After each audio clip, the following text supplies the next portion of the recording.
IBRAHIM Traore has sent shockwaves not only through Africa, but the entire world. That's because he refused to go to the United States for Donald Trump's inauguration. Yes, the world's most powerful man invited IBRAHIM Traore to come and see him taking the oath.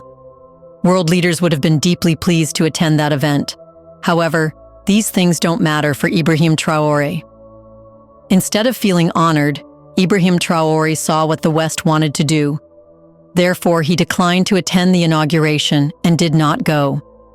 Surprisingly, leaders like the United Kingdom's Prime Minister were anxious to go, but were not invited.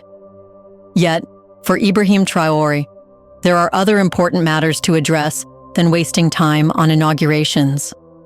But is this the only reason why IBRAHIM Traore did not go to the United States? In this video, let's know about the whole story.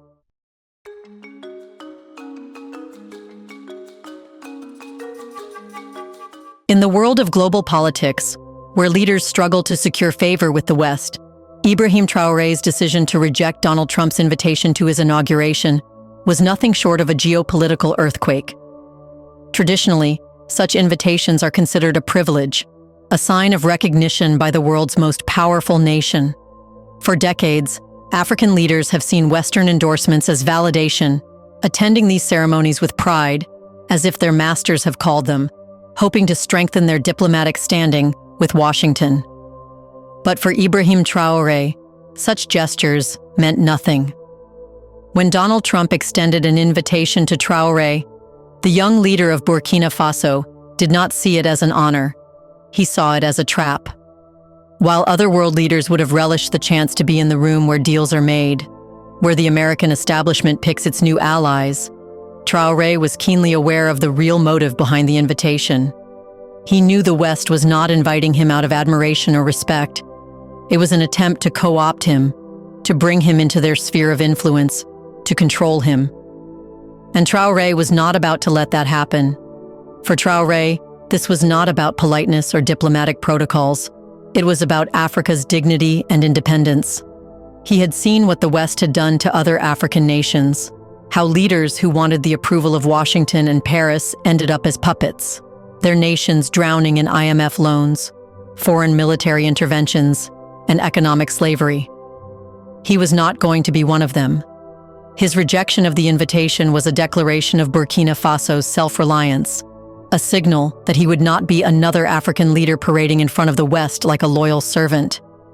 He did not want to stand in the queue of African leaders waiting to just shake the hand of the American president and then consider it a pride. This move sent a strong message. Burkina Faso had more pressing matters to attend to than a ceremonial event in Washington.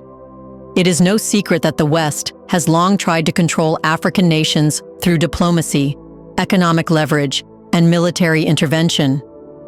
The invitation was never just about witnessing Trump take the oath of office. It was an opportunity for the U.S. government to gain a foothold in Burkina Faso's political affairs. By bringing Traore to Washington, they hoped to introduce him to their networks, surround him with Western policymakers, and subtly pressure him into making compromises that would align Burkina Faso with Western interests. Traore, however, saw through this plot. He understood that once African leaders start engaging with the West on these terms, they lose their autonomy. They are forced into alliances that favor American and European businesses, surrendering their nation's resources, security, and policies to foreign influence. By rejecting the invitation, Traore shut the door on any Western attempts to manipulate Burkina Faso into becoming another obedient state within their global order. Traore's decision did not go unnoticed. It sent ripples across Africa, Europe, and the United States, raising eyebrows among Western policymakers who had expected compliance. In diplomatic circles, his refusal was seen as an act of defiance, a sign that Burkina Faso was serious about breaking free from neo-colonial control. In Africa, his decision was celebrated. Many saw it as a symbol of true African leadership, proof that Burkina Faso was no longer a puppet state bowing to Western interests. Across the continent, the younger generation, tired of leaders who sell out their nations, hailed Traore as a man of principle, someone who stood for Africa's dignity and sovereignty. In contrast, Western leaders were stunned. The rejection was a diplomatic rebuff of epic proportions, an unmistakable sign that Burkina Faso was realigning itself away from Western influence. The fact that a leader from a small West African nation could turn down the world's most powerful country shattered the illusion that America and its allies still held the same dominance over Africa they once did. By refusing to attend Trump's inauguration, Traoré has set a precedent for African leaders. He has shown that it is possible to reject Western pressure and still lead a successful nation. His decision was not just about skipping a political event. It was about rejecting a system that has historically kept Africa weak and subservient. Burkina Faso, under Traoré's leadership, has strengthened military and economic ties with alternative partners, including China, Russia, and Turkey, moving away from reliance on Western aid and military support. The rejection of IMF and World Bank loans further emphasizes the shift that Burkina Faso is investing in self-sufficiency, relying on its own people rather than external creditors who demand political obedience in exchange for financial assistance. Before we continue further, tell us, are you enjoying the video?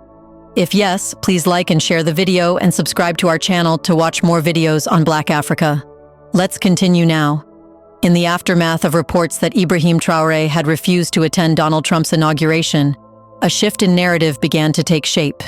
Initially, widespread reports suggested that Trump had personally invited the Burkinabe leader to witness his return to power, only for Traoré to outright reject the offer. The news sent shockwaves across diplomatic circles, as such invitations are traditionally seen as prestigious, a mark of global recognition. However, as the dust settled, Western media and political analysts suddenly started backtracking, questioning whether Traoré was ever invited at all. This new angle conveniently emerged just after the initial reports of his rejection had made waves, leading to speculation that this was a deliberate attempt to downplay the snub and protect Trump's image. If Traoré had truly turned down an invitation from the most powerful leader in the West, it would signal a significant shift in global diplomacy, an African leader choosing sovereignty over Western validation. As the rejection gained traction, Western media quickly sought to reframe the story. Unnamed U.S. officials and diplomatic sources began circulating the claim that Traoré was never invited in the first place, implying that the original reports were mere fabrications by pro-African media. This sudden revision of events seemed too convenient. Why had the narrative only changed after the initial embarrassment had already played out in public? If Traoré had never been invited, why didn't the White House immediately issue a clear statement denying it? Why wait until after the damage had been done before subtly floating the idea that he was never on the guest list? The timing of this narrative shift suggests an attempt to control the damage and prevent the story from turning into a major diplomatic embarrassment for Washington. The reality is simple. Traoré's rejection was a blow to the West's ego. The United States, and particularly Trump, is used to African leaders bending over backward for an opportunity to stand beside Western leaders at global events. The idea that a young, independent-minded African leader would casually dismiss such an opportunity was something that Washington and its media apparatus simply could not accept. Donald Trump is not known for handling rejection well. His entire political persona is built on the idea of being a dominant force, someone who commands loyalty, respect, and deference from world leaders. Being turned down by an African leader, particularly one from a country that the West has historically treated as insignificant, would have been an unacceptable humiliation. For Trump, image is everything. His invitation to Traoré, if it indeed happened, was likely not born out of genuine respect, but rather a strategic move to court African leaders as part of a broader effort to counter China and Russia's growing influence in the region. A public rejection would have disrupted that plan and risked exposing the diminishing hold the U.S. has over African nations. By allowing the narrative to shift, by letting anonymous sources claim that Traoré was never invited, Trump and his administration effectively ensured that the story didn't become a major scandal. Instead of the world discussing how an African leader had openly rejected the US, the focus shifted to whether the invitation had ever existed at all. It was a classic case of damage control. Regardless of whether Trump invited Traoré or not, the underlying message remains the same. African leaders no longer see validation from the West as necessary. For decades, African governments have been expected to compete for recognition from Washington, Paris, and London. Attending events like US presidential inaugurations or European summits was seen as a badge of legitimacy, a way for African leaders to prove they were part of the global elite. But Traoré has shattered that illusion. He has shown that legitimacy does not come from Western approval, but from genuine leadership and service to one's people. His rejection of the US invitation, whether confirmed or not, is simply another step in Burkina Faso's broader shift towards self-reliance and sovereignty. What do you think? Should Ibrahim Traoré have gone to the United States? Or did he make the right decision by declining the invitation? In the comment section right below, share your thoughts on what if Ibrahim Traoré had gone for the inauguration. Would his life be under threat, given that he is disliked in the West? Do you want to watch more videos like this one? If yes, subscribe to our channel and press the bell icon next to it. We bring videos on Black Africa, its history, rich arts and culture, and things the world should know about. Thanks for watching, and until the next video, stay tuned.